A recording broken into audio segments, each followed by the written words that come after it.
So,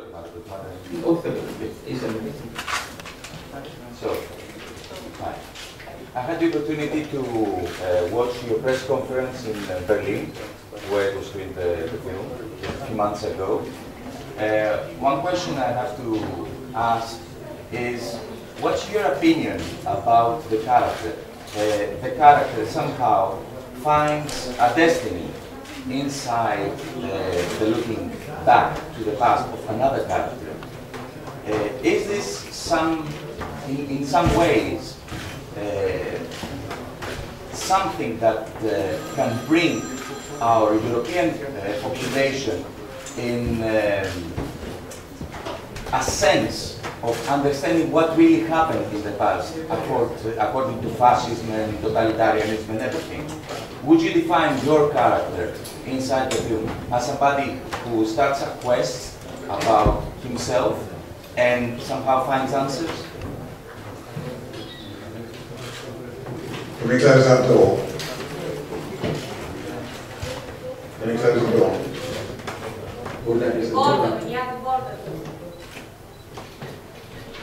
In the line πρέπει να βάλεις. Bravo. Good morning. Good morning. I'm sorry, my director is not here yet. Due to a technical fault, he is on his way. Depending upon the demonstrations and the street closures, he will be here any minute or in half an hour. I think it's certainly very important, to get to your question, to be aware of one's history. I'm becoming aware that you are having problems with extremist groups in Greece. Especially the extreme right. Right. As soon as there is discomfort in any society, I think extremism gains in popularity. People think that extreme measures are the answer. I think if you look historically, that is finally not the answer. Moderation is all.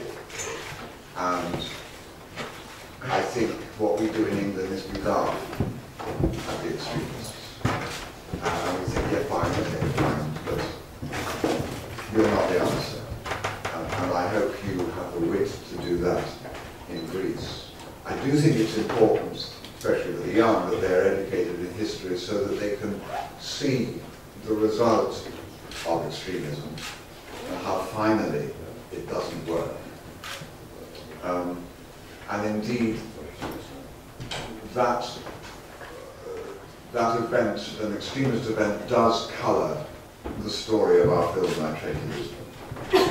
But I think it's more a personal quest for a man who is, after all, Swiss, from a country where everything is very placid. The most alarming thing is a cuckoo clock, probably. On his journey, a physical journey and a mental journey, towards meeting people who have lived, loved and suffered in extreme situations and who have survived and who have in a way been honed by those situations.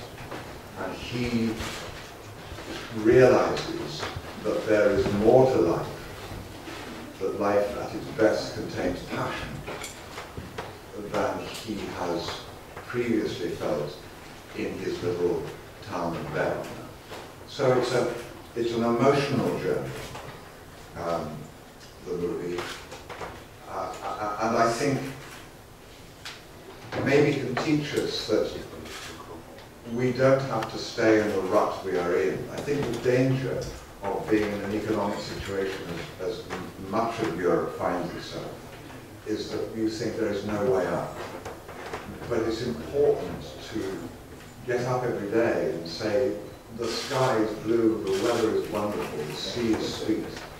We can adjust ourselves. Human beings, and therefore societies, are immensely robust, I believe. And we shouldn't be encouraged to take the easy option of thinking, let's have extreme measures. Politicians have let us down, economists have lied to us. We have been led into a life of living way beyond our means. It is partly our responsibility. I believe it's also partly the responsibility of the people who lent us the money to live beyond our means. Because if I am asked to lend, whatever, £100 to somebody, and I think, will I ever get it back? That's my choice to lend it. If I think I won't get it back, I can give it as a gift.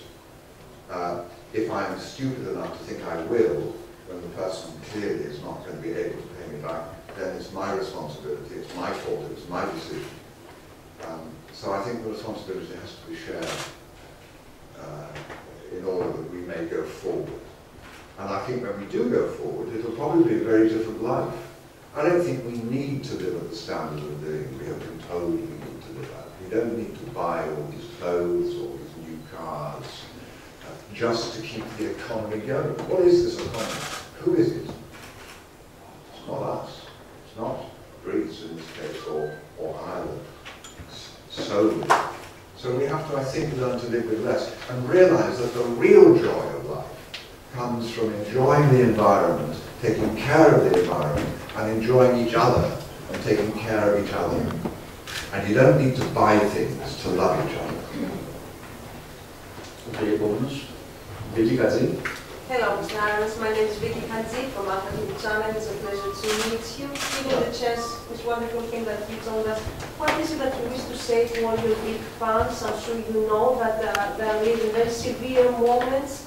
People are reaching out to charity handouts. The unemployment has reached the top level, and worst of all, a member of the Golden Dawn, the new Navy Nazi political party, murdered a hip-hop star 2 days ago, and the atmosphere is increasingly heavy and dangerous. You've seen it. I would like to comment on that. I think we must, well, I just did, I think we mustn't feel that the whole country is an incident that we see reported in the papers. Yes, there are idiots who sit under a political title. Yes, they murder people sometimes, but this happens all over the world. This doesn't reflect Greece, the Greece I know. Greece is full of wonderful people. As I said, it's a most beautiful country. It attracts enormous amount of tourists, rightly so. It's one of the main places in the world I'm happiest in. And I think we shouldn't feel that we are all judged by the action of an idiot extremist killing an artist. Ναι, θα περιμένω. Συνεχίζω να μετρήσω. This is Nora Rally from the Member of Silaton and the VSS. Welcome. Congratulations for the movie and happy birthday. Thank you. Yes, 1 year older. I prefer to forget birthdays. It was yesterday. So, can I ask 2 questions? Yes. Okay. First one, you have participated in many films, both American and European. Do you think there's a difference? And if so, what is it? The first one. Well, there's a difference, I think, between American culture and European culture. I am happy living in Europe because there is just more breadth and depth to the culture than in America. Americans are very happy living in America. But therefore we make films which are not necessarily aimed to be blockbuster movies in quite the same way. Films of the style of Night Train to Lisbon are very hard to make anywhere, but it is possible, it would seem, to have a success with such a film in Europe. Night Train to Lisbon has been doing very well in many countries that it's opened. I'm not sure how it will do in America, where the audience is used to being spoiled by enormous pictures, and where most of the interesting work now seems to be happening on cable television. I've just finished doing a series for cable television, and it attracted good actors, a great writer, producer, Neil Jordan. About the Borgias, yeah. And looking at bad behavior, at cards, all these American television series, I see that the sort of work that I'm interested in, and I think my audience is interested in, is happening more and more on television. And I think that's a matter of economics. In Europe, we're still making many bad films, but some good films. How long this will continue, I don't know. I hope it does. I hope it does continue. But the problem is piracy, basically, with films, is companies getting their production money returned. Okay, and if I may, the second one, you have worked with Mr. August 20 years ago in the House of the Spirits, very moving and amazing. And now it's the second time we work together. That film was based on a bestseller novel as this one as well. And both films are about love and politics. And not only politics, but resistance and revolution. In this film, you talk about truth and loyalty to be a superior value. And you say that in the film, it says, if dictatorship is a fact, then resistance is a duty. The film comes out in a time that the south of Europe, as my colleague said, suffers a lot. And we are victims and we suffer as well. And when I saw the film, I couldn't stop thinking about the similarities between those two films, House of the Spirits and Night Train to Lisbon, and my reality. So I would like you, in a sense of resistance, not of the other side, your opinion about those similarities. Thank you. Well, they both talk about periods of hardship, and that, of course, is what drama loves. Periods which bring out the best or the worst in people. I remember being in Prague, filming before the wall came down, and the vibrancy of the theatre, which was used as a forum to convey ideas in a slightly secret way to an audience in a time when political protest was not allowed, and so it happened through the conduit of theatre. That was very exciting. When the wall fell down, and suddenly consumerism engulfed, or tried to engulf, Czechoslovakia, that whole impetus in the arts seemed to disappear. And I think there is a problem still. I mean, we've been through economic difficulties really since 2008, I suppose. I don't think it's started to bite yet. I think things are going to get a great deal worse as we readjust our societies and our economies to the reality of the world, which is not that we can borrow to live high. We just can't do that. I mean, I'm sure all your parents told you. It's also to buy guns, not only to live high. It's also to buy guns from those who lend us the money. Oh, absolutely. Absolutely. To buy from people who lend us, to buy guns, you say? Well, I suppose you can buy guns, yes. Yes. But, so I think drama loves that situation, and therefore it's not a surprise that both House of the Spirits and Night Train to Lisbon contain periods of political unrest, because it shows the mettle of the characters involved. I think there has to be change in our current situation. I can't see how extremism is a way forward, or guns are the way forward. I think we have to gently pay back some things, but also say to those who lend to us, you were fool enough to lend to us. I'm sorry, we cannot deal with it. And that will create difficulties and dangers socially. I've been watching what's been happening economically in Europe, and for me the analogy is of a helicopter, the European economy being a helicopter where the engines fail, and the pilot, Angela Merkel, or whoever you like, your political leaders, are trying to land the helicopter without killing everybody, feathering it down, with the use of inflation and playing around with loans and whatever they're doing.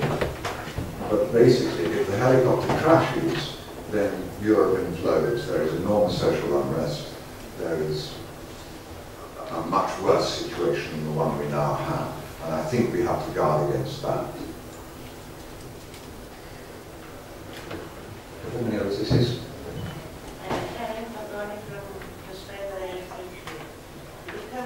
Quite often in Greece because we have good friends here. So you see the differences in our country from time to time. Professionally, the last 2 years was for Maria Callas and now for the last 20 years.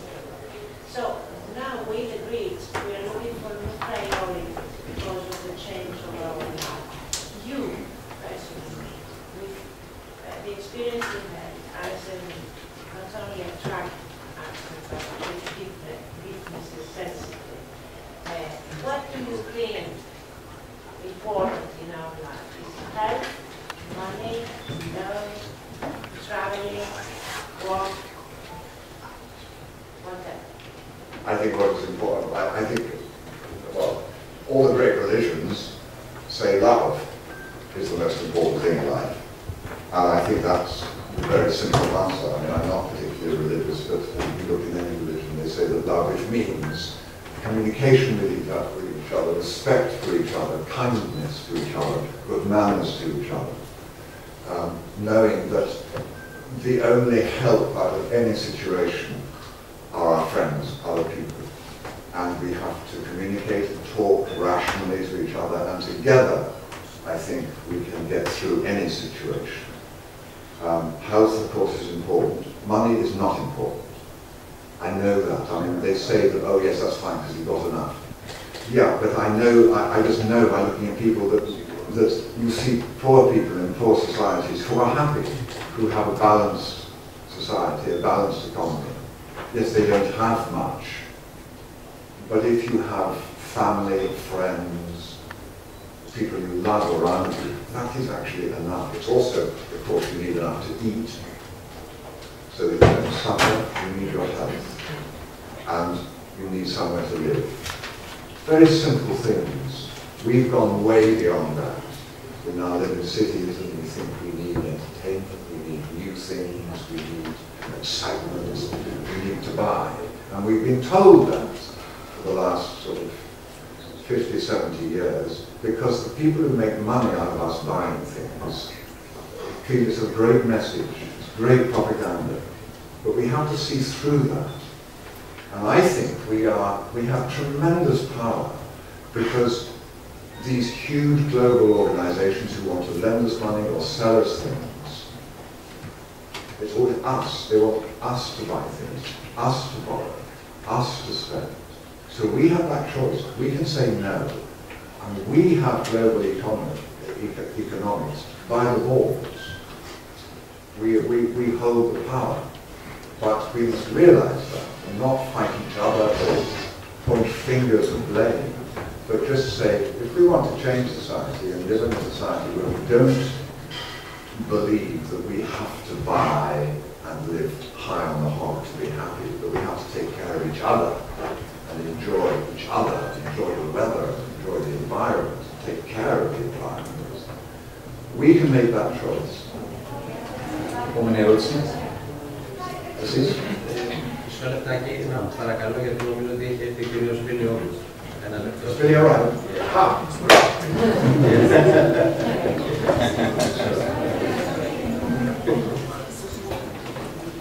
Ένα λεπτάκι, παρακαλώ.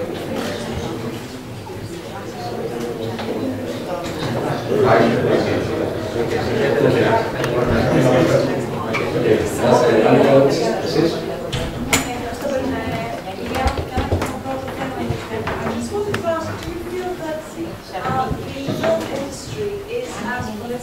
Or comments in the political situation as it used to, let's say, 20 or even 30 years ago? I do think the film industry is as political or as non-political. I mean, basically, I think the film industry is divided into two people, two types. The people who are in it to get rich, and the people who are in it to tell stories and make works of art. It's always been divided between. And sometimes the things overlap a little bit. But political, no, I think anybody who wants to make money will side with the politics that make it easiest for him to make money. They're not really political. I'm mostly asking about one side, in the sense that in the 70s we used to have films like, for example, filmmakers like Costa Ravras, that it was more of a trend, and I'm going to put it in quotation marks, to have political subjects in films. But do you feel that it has dwindled, or? I think it is possibly dwindled. I think the danger that when you live well, you're not as political. You know, if you've got what you want, why be political? I think, strange enough, you have to suffer a bit in order to begin to think, oh, why am I suffering? What is it I want? What can make it better? And you see here extremists beginning to do it, but I think it's the large middle class, the ones who aren't yet suffering really in Greece. I mean, I know work is getting harder, but and taxes are getting higher, and the money in the bank is getting worth less. But I don't think it's made people angry about it. I'm amazed living in Ireland, because the Irish, tend to revolt quite quickly, and there is no real sort of sign. And I think it's because we have for too long been living comfortably, thank you very much, and we believe wrongly that we have no real power politically. And I believe we're only sort of a quarter of the way through this crisis, and possibly a great political awareness amongst the middle class will arise.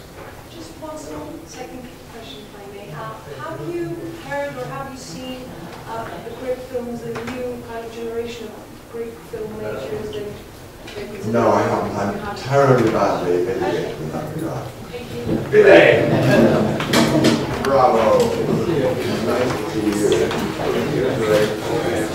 Well done.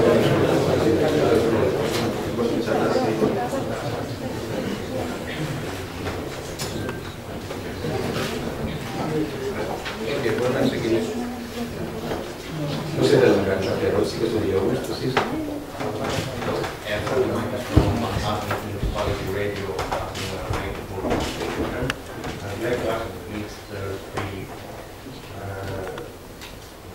What will be your next project, and will have involved a flavor from Greece? Is your question of my next project will have a flavor from Greece? No, unfortunately not. I'm doing a film in the United States as my next film, and but it has nothing to do with Greece.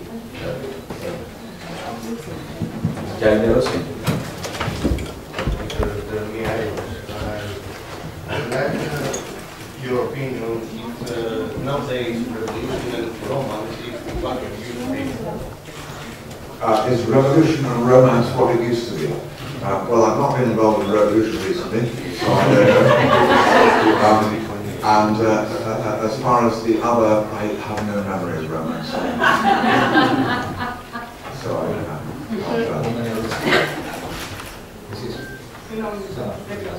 Good morning, welcome to the congratulations for the film. So I asked this question to your protagonist, if there's a difference between the audience, the American and the European one, and if you take it under consideration when you make a film. And the second is, if you had to identify to a character as the Night Train to Lisbon, would it be the emotional one or the revolutionary one? Thank you. I think making movies is all about engaging the audience, and what I like about movies is that it's a universal media. If you are successful, then the film will talk to anybody around the world, and you cannot, I don't believe you can design a film for a specific audience. You have to believe that if you can get the audience emotion involved, then it counts everywhere. From Click and Live, I've got a question for the director. What was the most demanding scene while doing this movie? And for Mr. Irons, how demanding was the role? What was the most demanding scene? You know, to do this film was such a big treat. It was really a wonderful shoot we had in Portugal. I can't say we had any real difficult scenes. We were very well prepared. We had wonderful actors, so it was just such a big joy. And that's also how it should be to make a film. Wasn't the part that was demanding, like scene-wise, and was more emotional, probably? You know, the film was shot in kind of two parts. In all we started with all the scenes involving Jeremy, and then when we finished that, then we did all the so-called flashbacks. But again, I can only say it was a wonderful joy to make this film. And what was the hardest thing for me? The hardest thing for me, which I got great help from Billy, was to do very little. I, as a person, have great energy and hopefully good imagination, and I always tend, my bad side is I do too much. And Billy would always say, do less, do less, do less, do less. Hence a performance where you watch a very ordinary man go through an emotional journey, apparently doing very little. And that was hard for me, but I had help from this one. But I think also where, you know, most of the scenes we did with Jeremy, he was most of the time listening to other people. He was kind of investigating this story. And I was amazed by how Jeremy was able to always find the energy. You know, we did a lot of takes, of course, and most of the time we started with the other actors and we ended up with all Jeremy's close-up, but he was always able to find the energy or find the presence in the scene, which I thought was amazing. Hi, I'm Nadia from the Sinedευξη. I have a question for Mr. Ryan. In the film, there is a moment when you read in Amadeus' book that the real director of our life is accident. You as an artist and as a person, did you ever experience an accident that guided you in your choices? What guided me in my Choices. In my choices? Well, I think life is full of accidents. I mean, you know, this is an accident, really. I was warned we were going to have a press conference, but I didn't know what your questions were. I mean, I think life and the way you lead life is always a selection of very small choices from moment to moment, and indeed creating a character is the same. It's always a question of the choices you make, and a different actor will make different choices, which is why he will produce a different sort of performance. So I think the exciting thing for me is that life is a series of accidents, and I hope that I'm ready to jump into them or jump away from them or whatever they require.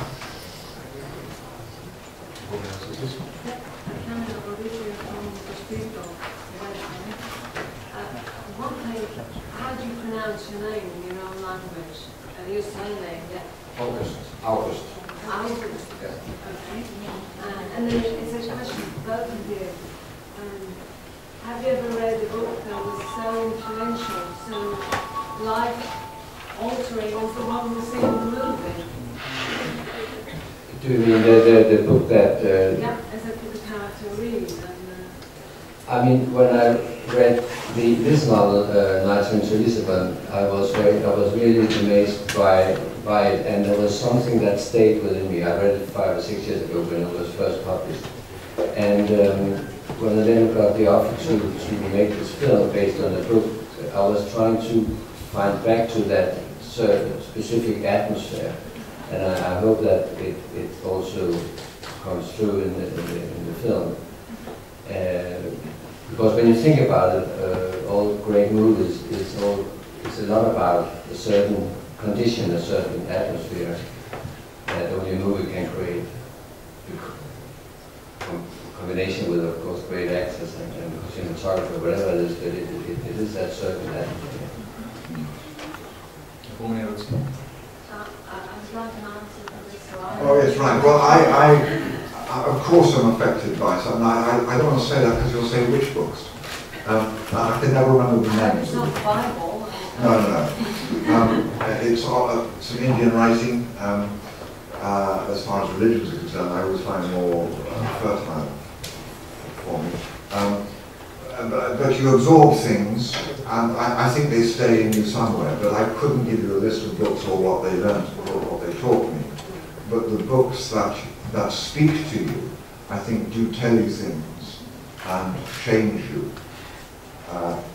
I think all art, movies, plays, paintings, can do that too. I don't have to be specific because I'm so old I can't remember anything. Okay, this is in one point of the film, and this is a question which is addressed in both of you. In one point of the film, a character says that the only way that time realizes itself on its own vitality is upon death. Somehow, this is a film that speaks about this certain existential choice, the choice of realizing yourself through time towards death, as time towards death. It's a very existential question, let's say. It's very Heideggerian. Well, all I can say is that as I approach death, and I don't know when it's waiting for me, I suppose others do, it was from a friend of mine, who I spent a lot of time with in Ireland. He said, you know, we've got to enjoy this summer because we might only have 16 left. I said, what? 16 left? And you begin, as you get older, you begin to count that way. Instead of saying, I am 24, you think, I have maybe 24 left. And it does make you appreciate life more, I think, as you approach death. Of course, one doesn't know whether the number is 1 or what it is. But it's a great reminder. Who was it who said, you know, live every moment as if it's your last? And I think that's really what he was saying. Nothing's existential.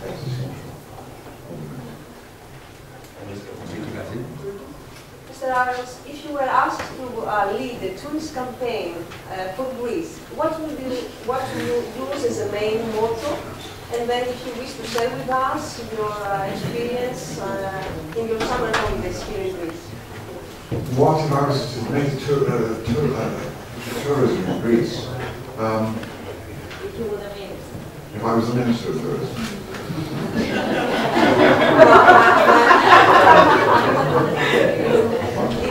My question was if you were asked to lead a tourist campaign.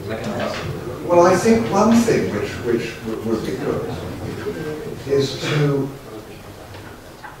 organise tax rebates so that film companies are encouraged to come here. One of the best ways of selling a country is through movies. And I know, as I filmed ancient Rome, or middle-aged Rome, in Budapest, that the reason we're in Hungary is because they gave us a better deal than Ireland or Spain. We didn't even think about Greece because I don't think there's any deal there. But we built Rome in a studio outside Hungary. And I know that film companies who come abroad to work do so for financial reasons, but bring necessarily, because they bring an enormous crew, bring finance to that country, which makes the tax breaks worthwhile to the country, but also then advertise by what you see on the screen. It's difficult, otherwise you tend to always have the ancient monuments. Think of Greece as the ancient monument, you know, the Parthenon or whatever. And Greece is so much more than that. Plates of food, one of the nicest things in Greece is the cooking. Plates of food, very little photograph, and don't sort of encourage you to go there. So what you want to see is the Greek mentality, the Greek life, the Greek love of life, the Greek music, everything which a film can help with. So I would say, I think if I was Minister of Tourism, I would encourage my Chancellor to give tax breaks. I don't think you need much help. When I was here in August, I could hardly move for tourists. I think the tourism is in great state. It's quite expensive for the tourists here, interestingly. We thought it would be cheaper, it's not. It's quite expensive, but there you are, you can plan your budget accordingly.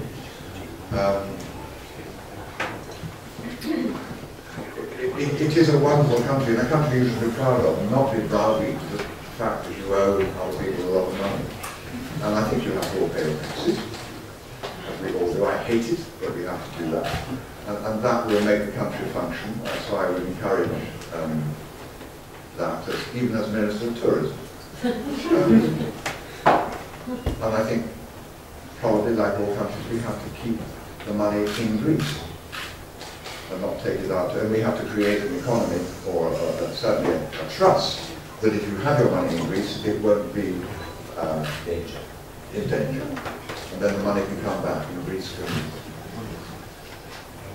grow. Maybe one last director, did you consider, we hear only the title of the book in Portuguese. Did you consider using more actual Portuguese language in your text and some things maybe? And something about the budget of the movie and the time you need to You know, when we started to think about how to make this film, the first thought was to make the film in Swiss, German, and in Portuguese language, but we could not finance it, so we decided to do it in English. So, of course, it's a convention that everybody speaks English, but we thought if we had too much of Portuguese, we would remind the audience that it's all fake, you know. So we decided to stay with English. What was you saying? the budget and the time to make it. We had a great schedule for the film. It was not. That was The budget. the budget, right? No, the budget was fine also. I think every My budget was fine, you said. Yes. How much? How much? I think it was 10 million, or still very ambitious, but maybe more calm, more relaxed, and see life in a more open way. Maybe. Then you have 8 more children. I was working with you all the time. Is there I'm working with him? Over that time? Yeah. No, I strangely enough, I find Billy, he was a joy to work with, and a joy to be a friend of during House and Spirits, when I really got to know him. And I am amazed how little he has changed. He knows exactly what he wants, no more, no less. And it's wonderful to work with. You are calm, but you are always calm. So I would see very little change. Okay, what's that? We done?